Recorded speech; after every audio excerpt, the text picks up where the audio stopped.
untuk bisa terjaga setiap saat, apakah kita harus membunuh nafsu yang rendah sekalipun halal, semisal nafsu kepada istri? Wah, gitu. Bagaimana Ustaz perihal membunuh nafsu? Ya. Perumpamaan yang seringkali disampaikan oleh para arif itu bagaikan kemudian kereta kuda. Ada kuda di situ yang membawa kereta tersebut. Ada sais yang kemudian mengendalikan kuda itu. Ada kereta yang kemudian menjadi badan bagi kereta tersebut. Nah, perumpamaan ini yang seringkali digambarkan oleh para arif, bahwa kuda itu adalah hawa nafsu kita, sementara kereta itu adalah diri kita, sais itu adalah akal kita. Bahwa kuda yang tidak terkendali, dia akan membawa dan menghancurkan kemudian kereta itu dengan saisnya sekalipun. Sementara sais itu dia mengendalikan, bertugas untuk mengendalikan, dia adalah akal kita. Dialah yang mengarahkan kemudian. Karena itu dalam konteks ini nafs adalah upaya kita, nafs itu adalah bagian dari diri kita yang tentu harus diarahkan. Nah, karena itu ada beberapa tingkatan tentang nafs ini. Jadi orang tidak perlu untuk membunuh nafsnya, tapi meningkatkan kemudian mengarahkan nafsnya itu dan meningkatkan kualitasnya. Jadi di dalam Al-Quran Allah menyebutkan ada nafsul amarah, nafsul amarati bisu illa ma rahima rabbi, yaitu nafsul yang selalu membawa kita pada kejelekan. Itu kualitas nafs yang paling rendah. Inilah yang kemudian harus kita olah untuk kita kualitasnya kita naikkan pada tingkat nafs lawamah ya. Nafsul lawamah itu nafs yang sudah mulai tunduk, dan ini jiwa yang sudah mulai mengikuti arahan kemudian saiznya, mana yang harus dia lalui, mana jalan yang harus dia lalui, mana jalan yang harus dia hindari. Itu nafsul lawamah. Ada nafsul mutmainnah, itu puncak daripada jiwa. Ada nafs malhamah ya, ada lagi nafsul malhamah, falhamaha fujuraha wa taqwaha, yaitu nafs yang sudah merasakan kemudian pada tingkat nafsul malhamah itu dia merasakan kenikmatan dari menempuh jalan yang benar ini, jalan yang baik itu. Jadi kalau seseorang itu mengikuti jalan yang baik, maka dia akan sampai pada tujuan itu sesuai dengan yang diharapkannya. Nah, dia sudah merasakan kenikmatan dalam kebaikan itu, dalam ibadah yang dia kerjakan, dalam upaya perjalanan ruhaninya menuju Allah Subhanahu wa Ta'ala, itu adalah nafsul malhamah.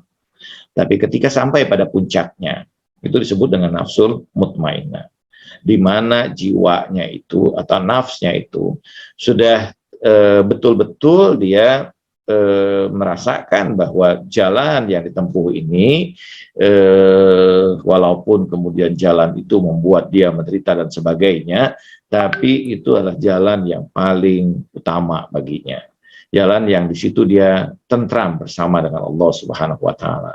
Justru itu jalan yang dia rindukan. Nah, oleh karena itu yang dilakukan bukan menghilangkan nafsu, tapi meningkatkan kualitas nafsu kita. Jadi melihat kemudian berbeda melihat ini ya. Jadi ada orang yang melihat semua itu dalam kacamata amarahnya, sehingga semuanya kemudian tidak lebih dari kenikmatan-kenikmatan biologis.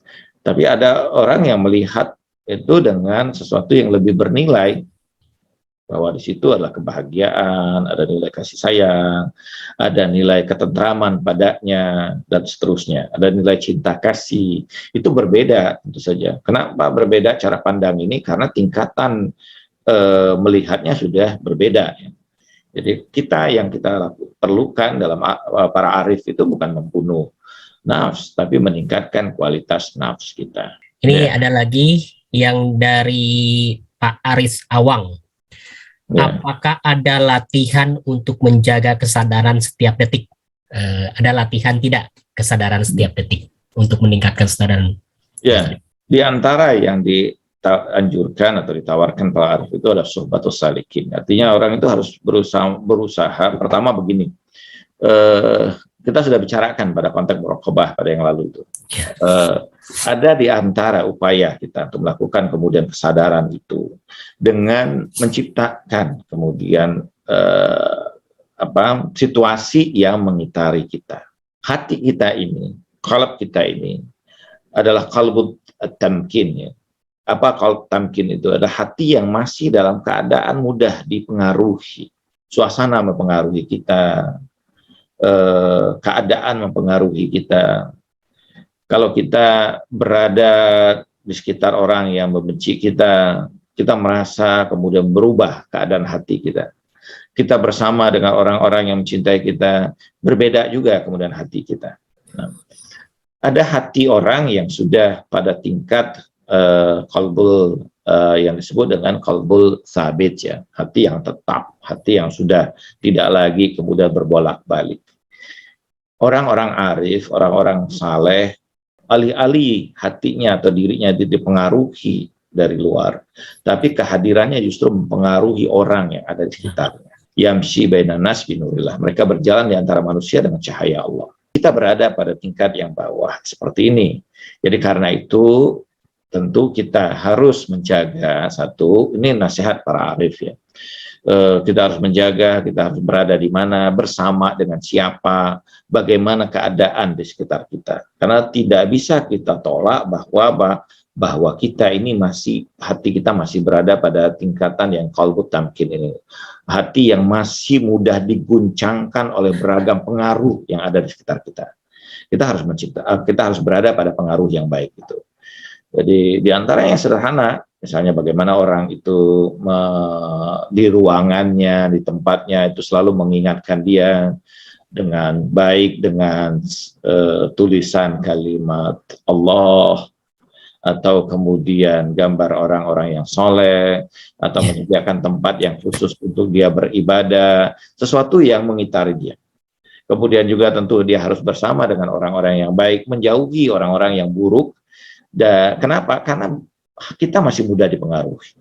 Bagaimanapun hati kita masih mudah goyah. Menjauhi kemudian melepaskan diri dari keadaan yang kemudian membuat kita juga menjadi jatuh pada keburukan. Ini bagian dari dari upaya kita. Dan yang kemudian sebagaimana tadi disampaikan adalah suhbatus salikin, yaitu berusaha untuk mendekati orang-orang yang soleh. Ya. Kita harus dalam kehidupan kita ini jangan berjalan sendirian, tapi bergabunglah bersama dengan orang-orang yang soleh, mendekati mereka, bergantung pada tali yang Allah turunkan melalui Rasulullah dan keluarganya dan para kekasih-kekasih Allah Subhanahu wa Ta'ala. Itu bagian dari upaya kita untuk membuat hati kita ini selalu berada dalam keterjagaan tersebut. Oke. Ya. Oke, lanjut, ada dua pertanyaan lagi Ustadz dari Ifli Hisam. Apakah ada amalan untuk menjaga kesadaran kepada ilahi setiap detiknya agar tidak lalai dan sia-sia dalam menuju jalan yang lurus? Amalannya apa sih? Di antara amalan yang paling penting tentu di bagaimana Al-Quran mengajarkan kita untuk zikir ya. Wazkurullaha dzikran katsiran. Berzikirlah kamu kepada Allah dengan zikir yang banyak. Artinya kenapa Allah memerintahkan kita untuk berzikir dengan banyak? Karena hati kita selalu lalai. Begitu kemudian ingatan kita kepada Allah Subhanahu wa Ta'ala itu hati kita lalai, disitulah kemudian setan memasuki kita. Sesuatu yang penting. Jadi kalau kemudian amalan yang paling dasar yang bisa kita lakukan agar kita selalu dalam keterjagaan pada Allah, kita jangan lepaskan kemudian diri kita, hati kita, lidah kita melalui dengan zikir. Karena itu perintah Allah untuk berzikir sebanyak-banyaknya. Kenapa? Karena Allah sadar betul tentang tingkat kemampuan kita. Begitu kita lalai sedikit saja, disitulah kemudian setan memasuki kita. Jika ada orang bertanya pada Hasan al-Basri, ya Syekh, apakah setan tidur? Hasan al-Basri berkata, kalau setan tidur, maka kita bisa beristirahat dari godaannya. Ibnu Qayyim al-Jauziyah itu menulis kitab Talbisul Iblis ya. Bagaimana iblis atau setan itu menggoda kita. Dia menunjukkan ada beragam cara yang begitu banyak di antara upaya setan itu kemudian untuk menghancurkan kita. Dan satu benteng yang paling kuat untuk menjaga itu semua adalah dengan tidak melepaskan diri kita dari zikir kepada Allah Subhanahu wa Ta'ala. Itu di antara amalan ya. Amalan yang lain tentu banyak lah. Selain tentu ibadah, doa-doa, dan bagaimana tuntunan misalnya doa-doa yang ada di Mafatihul Jinan, kitab doa itu yang begitu luar biasa, doa pagi dan petang, doa harian, misalnya doa mulai dari hari Senin, Selasa, Rabu, Kamis, Jumat, Sabtu sampai dengan Ahad lagi. Itu adalah doa-doa yang penting sekali untuk menjaga kita ya. Ada dari Yosef Eli. Ya. Bagaimana cara agar segera kembali kepada kesadaran setelah hati ini terlalaikan? Ya. Apakah dengan menempa hati ini dengan sanksi yang berat? Kalau lalai, apakah harus dengan sanksi yang berat? Karena terkadang hati ini tak sanggup untuk ditempa cobaan. Ya, apakah perlu ada sanksi kalau kita melalai begitu? Oke, Ya. Ustaz. Pada pembicaraan kita yang lalu sudah saya sampaikan kan bahwa di antara upaya kita juga tentu kita setiap kejelekan yang kita lakukan kita juga segera kemudian memberikan sanksi pada diri kita. Itu tanbih ya pada kita supaya kita kemudian ingat kembali. Nah, tetapi ada tentu yang tentu kita akan bahas ya pada kuliah kita ke depan terkait dengan taubat ya, adalah kembali kepada Allah Subhanahu wa Ta'ala setelah kita melakukan kelalaian atau kemaksiatan. Nah, ini tentu bagaimana kemudian kita mengembalikan hati kita pada keterjagaan ini. Tapi di antara hal yang paling dasar seperti tadi yang sampaikan bahwa kita harus sadar betul dan harus malu di hadapan Allah ini. Tuhan memberikan nikmat begitu luar biasanya pada kita, tapi kita lalai dalam berterima kasih pada Tuhan. Ini hal yang paling mendasar. Sesama manusia saja, ketika kita lalai dari syukur kepada sesama manusia, gitu kan, ini tentu orang akan melihat kita dalam kacamata yang buruk. Ya. Sementara betapa banyak nikmat yang kita lalaikan dalam kehidupan kita ini. Dalam hadis Rasulullah mengatakan bahwa man lam yashkuruhu qalil la yashkuruhu katsir. Orang yang tidak bisa bersyukur pada nikmat yang sedikit pasti tidak akan bisa bersyukur pada nikmat yang banyak. Jadi bagaimana mensyukuri, menyadari bahwa nikmat ini begitu luar biasanya meliputi kita sehingga membuat kita harusnya malu di hadapan Allah Subhanahu wa Ta'ala. Ini kesadaran yang membuat kita terjaga. Betapa kita bisa nikmat luar biasa. Saya berikan contoh sederhana ya Kang Ahsa, bahwa sesuatu yang sederhana, nikmat yang luar biasa. Kita diberikan kemampuan misalnya Allah untuk bisa tidur saja. Dengan kenikmatan yang luar biasa. Tiba-tiba kemudian kita merasakan kantuk yang sangat, kita tidur dengan kelelapan yang luar biasa. Andai kemudian kita tidak mampu, ada orang-orang yang kemudian kesulitan untuk tidur, betapa kemudian menderita dirinya. Sementara nikmat ini begitu luar biasa meliputi kita setiap hari ya. Setiap malam kita lewati malam dalam lelapnya tidur yang luar biasa dan terjaga dengan kesegaran tubuh yang luar biasa. Ini satu nikmat yang begitu dahsyat dari Allah Subhanahu wa Ta'ala. Dan orang tidak menyadari bahwa nikmat ini betapa luar biasanya sampai suatu saat dia mengalami keadaan kesulitan tidur. Karena itu Imam Ali mengatakan bahwa lantansa khamsa anil khamsil. Jangan kamu lupa dari 5 hal, atas 5 hal. Mudamu sebelum tuamu, sehatmu sebelum sakitmu, kayamu sebelum miskinmu, itu kan, hidupmu sebelum matimu. Jadi ini ketika kita sadar betapa luar biasa nikmat yang telah meliputi kita ini, maka insya Allah kita akan pasti terjaga hati kita kepada Allah Subhanahu wa Ta'ala. Abdullah Ansari mengatakan bahwa ini adalah percikan awal cahaya yang akan kemudian merasuk pada hati seseorang ketika orang itu menyadari bahwa betapa dahsyat nikmat yang telah Allah curahkan dalam diri kita ini, dalam kehidupan kita ini. Betapa luar biasanya. Tanpa kita pernah punya jasa, tanpa kita punya saham atasnya. Iya, Ustaz. Kadang-kadang nikmat itu ya baru terasa saat hilang dari kita ya, Ustaz ya. Manusia itu seringkali tidak ridho, kemudian nikmat itu terlepas dari dirinya. Oke. Oke, Ustaz. Masih terkait dengan yang zikir itu, Ustaz. Kalau asma-asma zikir itu kan mengucapkan asma-asma Allah ya, yang biasanya kan Asmaul Husna itu. Apakah yang penyebutan asma itu harus sesuai dengan kebutuhan? Misalkan kalau kita pingin rezeki, misalkan kita bacanya ya Rozak gitu, atau kita yang sudah ada dalam tuntunan seperti tadi ya Mafatil Zina dan sebagainya, Ustaz? Ya, begini. Ada yang umum tentu saja, ada yang khusus. Ada yang khusus ya.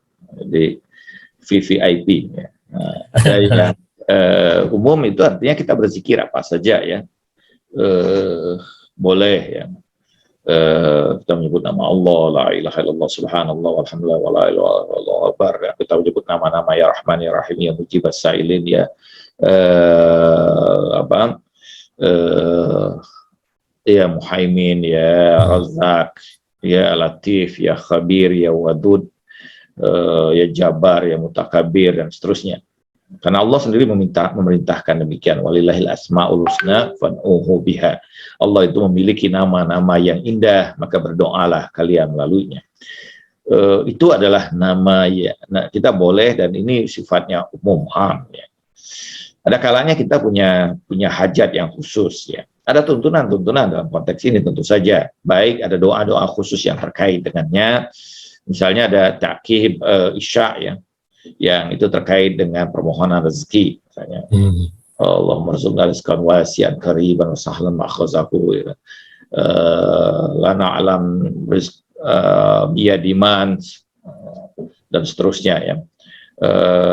Bahwa kita melalui doa itu kita memohon secara khusus pada Allah agar Allah memudahkan rezeki kita. Ada banyak tentu saja cara yang khusus secara ini ya. Ada lagi misalnya dengan memanggil nama-nama yang khusus dari Allah Subhanahu wa taala.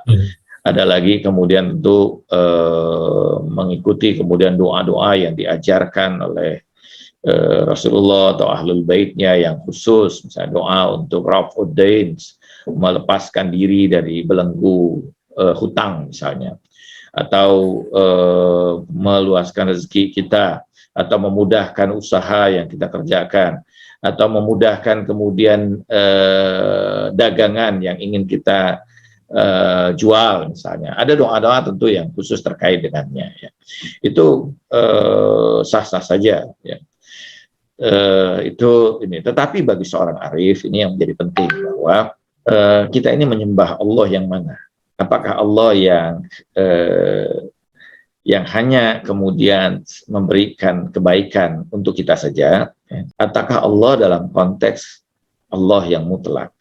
Apapun yang Allah lakukan pada kita adalah kebaikan semata. Seorang arif harus melihat bahwa apapun yang Tuhan peruntukkan dirinya itu adalah semata kebaikan, walaupun kemudian dia rasakan dalam kepahitan. Seorang yang sakit harus menelan obat yang pahit rasanya, tapi itulah obat yang akan menyembuhkan dirinya. Kadang kita diberikan pil-pil pahit itu dalam kehidupan kita, agar kita terlepas dari beragam keburukan yang akan merusak dan menghancurkan kita. Nah, kalau kita menyembah Allah dalam hakikat Allah yang mutlak, yang sesungguhnya, maka kita harus melihat dalam kacamata yang demikian. Jadi tidak lagi melihat hanya dalam kacamata secara umum ya. Seperti yang tadi disampaikan itu tentu pada tingkat yang kedua ini karena itu zikir-zikir yang dikemukakan, dikembangkan atau dituntun oleh para arif itu adalah zikir-zikir yang membawa kita pada ketundukan kepada Allah, pada kecintaan pada Allah, dan bukan hanya sekedar kemudian pada kenikmatan yang ingin kita rasakan ya. Dan itu kita temukan misalnya banyak sekali pada munajat yang ada di Syahifah Sajadiyah, bagaimana kemudian munajat-munajat itu mengantarkan kita pada rasa kemesraan bersama dengan Allah. apapun yang Allah lakukan pada kita, dialah yang terbaik memilihkan untuk kita. Jadi itu yang mungkin, nah untuk yang seperti ini tentu zikirnya tentu lebih khusus. Ada yang lebih khusus yang di atas itu tentu pada kesempatan yang lain kita bicarakan. Insya Allah, ya Allah. Jadi yang diberikan Tuhan adalah yang terbaik apapun yang kita sampai pada kita. Ini satu lagi Ustadz pertanyaannya, dan ini tampaknya pertanyaan yang menutup pembicaraan kita karena kita ada waktu sekitar dari Pak Irsan Fadlullah. Salam Ustadz, mungkinkah kita menguasai ilmu ma'rifatullah tanpa melakukan amalan-amalan syariat yang bersifat lahiriah? Saya ingin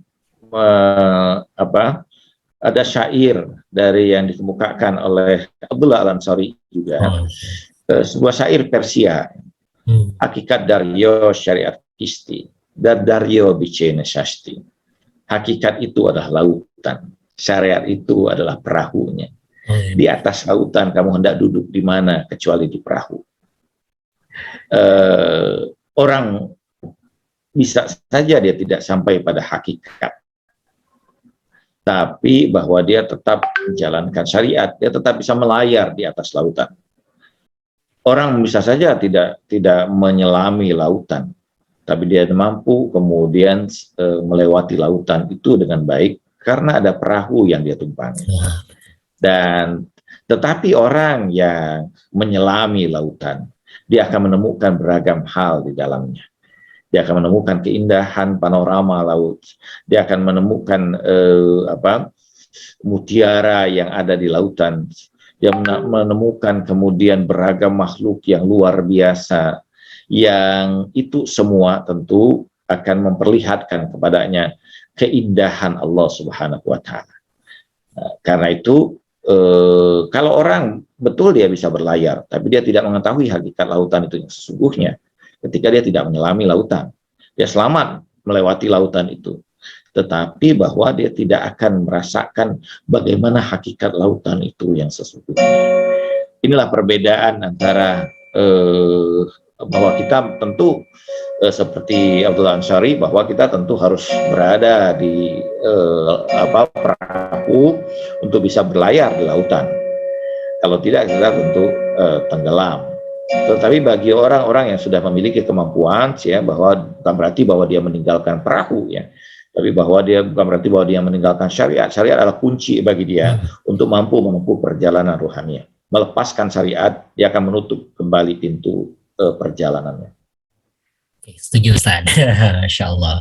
Kita udah sampai pada penghujung, ya, karena kita terkait dengan tahun 2022 yang baru ini, dan sesuai dengan tadi yang disampaikan oleh Ustadz Khalid juga terkait dengan waktu, kemudian juga tadi ada saya sempat dengar itu wal tandur nafsu ma qadamat liqat wa taqullah innallaha khabirum bima ta'malun, bahwa kita ini hidup itu untuk masa depan, ya Ustaz, ya.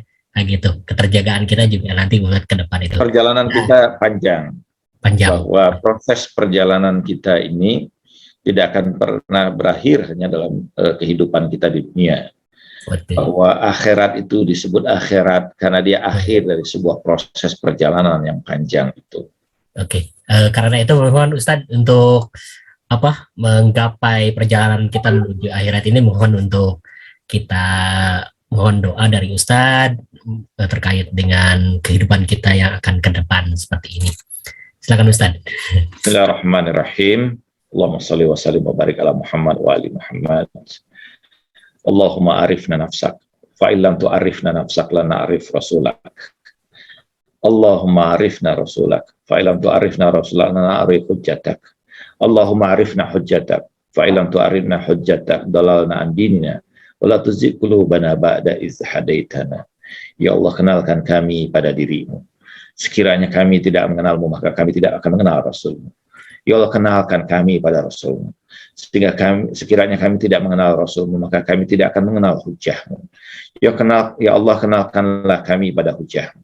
Sekiranya kami tidak mengenal hujahmu, maka tersesatlah kami dalam agama ini. Ya Allah, janganlah Engkau sesatkan kami setelah Engkau berikan petunjuk dalam kehidupan kami.